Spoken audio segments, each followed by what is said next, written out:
JoyToy sent me a new Warhammer figure. This is just a Warhammer 40k figure. It's a Grey Knight. Let me see. An Interceptor Squad member, but he is a Justicar. Or Justicar. I mean, like, whatever you want to say. It all's kind of the same. I went to dictionary.com to make sure I got the pronunciation right, though. Before we start looking at the figure, again, thank you to JoyToy for sending this out for me to take a look at. JoyToy figures, to me, have been phenomenal experiences so far. They are expensive, they are pricey for the 1/18 scale, but you really get a good value out of that. I think it's really highlighted well in the Warhammer series because that has a tradition of painting these figures very intricately, and it's all done for you here. So let's get the figure out. Here we have our Justicar, and from what I understand, the Grey Knights are a special force of Ultramarine that are direct descendants from the Emperor. So that's pretty cool. Ultimately, when we take a look at this figure, what you immediately notice is the outstanding detail here. We have just a lot of elements going into not only the molding and sculpting of this figure, but also the paint application. The pauldron with the word Victor on there just wouldn't be the same had it not have that wash over it that pops that detail out. Same with all of these books and seals and writings on different parts of the armor. Not only are there details with what's scribbled on there, you can't really make it out. You get those details coming through, again, with those wash passes that bring up the detail. What I want to call out too is near the end of the shin armor, there's this blue effect near it, which gives it kind of this look where it might have been polished, where it was dirty, that it has seen some type of battle, and that this Justicar was taking care of the Ultramarine armor as best as he could. Now this one comes with a PVC cloth, and while it does sort of kind of get in the way when you pose this up, there is a lot of movement here. So the belt doesn't sit very tightly around the waist, so this can float and it will move out of the way, especially when you're doing some more aggressive posing. Other soft plastic detail is this tiny little cable that was tied around the upper bicep, and it is attached to his gauntlet at the bottom. This was really well and thoughtfully done. So it flexes with the bicep. Now, because the pauldrons come down so far, you're not going to get a lot more than a right angle, but you can see this flexing with it. It was just perfectly done so that it's not impeding the movement. And in fact, the plastic is very soft here, so it's going to move, it's going to bend with some of the posing that you do with your Justicar. Which brings us to the main weapon, his giant hammer. This hammer is larger than the figure itself. Again, we have that level of detail that JoyToy is known for. However, for the first time, I have noticed just a slight little blemish with some of the paint, which this is like getting super nitpicky, right? But I think this is more of a testament to the level of detail that we often see with JoyToy figures, and realizing that yes, there can be imperfections from time to time, but right down there, there's just a little extra glob of paint.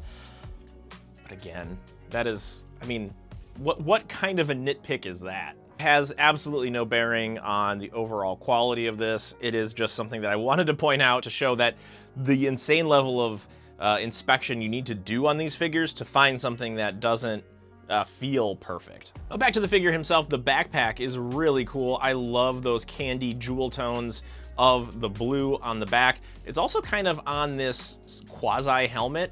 And when we turn the figure around, we can see that he has like a human face, but it kind of looks like RoboCop a little bit without his mask. Just a little bit. Articulation in the head is pretty good. He doesn't look back all that well, but that's okay because he would be staring at this top piece of his quasi helmet had he had that ability. Now, the arms, I guess the shoulders do rotate all the way around, but when it comes to the elbows, you're getting like a 90 degrees. That's mostly due to the fact that these pauldrons are so large, and this side in particular, his left side, has this extra piece that dips slightly below where the pauldron sits. So there's a stopping point with the bolter on his gauntlet as well. So little limited range of motion, but I would say that it fits the style of character here. This is somebody who's got heavy weapons, like large heavy weapons. And as we work our way down, we have this guy on 2 ball joints, so he's got a great range of motion in the torso, and we have great motion in the knees, and then toe articulation. We have toe articulation. Visually, there is just a lot to look at on this character. It can feel overwhelming at times, but it goes along with the lore of the Warhammer 40K story. So let's put this guy in a few more poses. I'll give you some of my thoughts in summary about him, and we'll go from there. How does that sound? This is now the 4th JoyToy toy that I've taken a look at, and as far as I'm concerned, they just cannot miss. When we do run into limitations, when we do run into things that may not be expected, it seems like it fits the style and aesthetic of the character. The Justicar here in particular, he has those big giant pauldrons, and there are ways to work around it. However, the elbow movement is just going to be limited. Again, in context of the figure, it makes sense. But it's so easy to get lost and wowed at all of the detail, all of the accessories that come with these figures.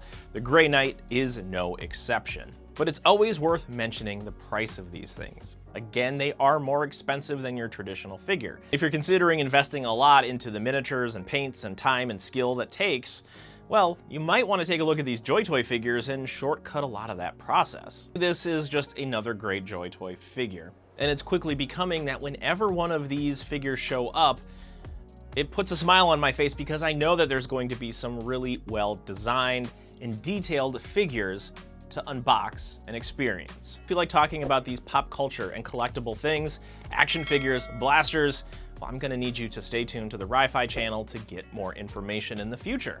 And why not leave a comment about what your thoughts on these JoyToy Warhammer figures are, and if you have any remaining questions about the Justicar that we've talked about. Well, that's all I know about this figure. Thank you so much for watching. We'll see you next time.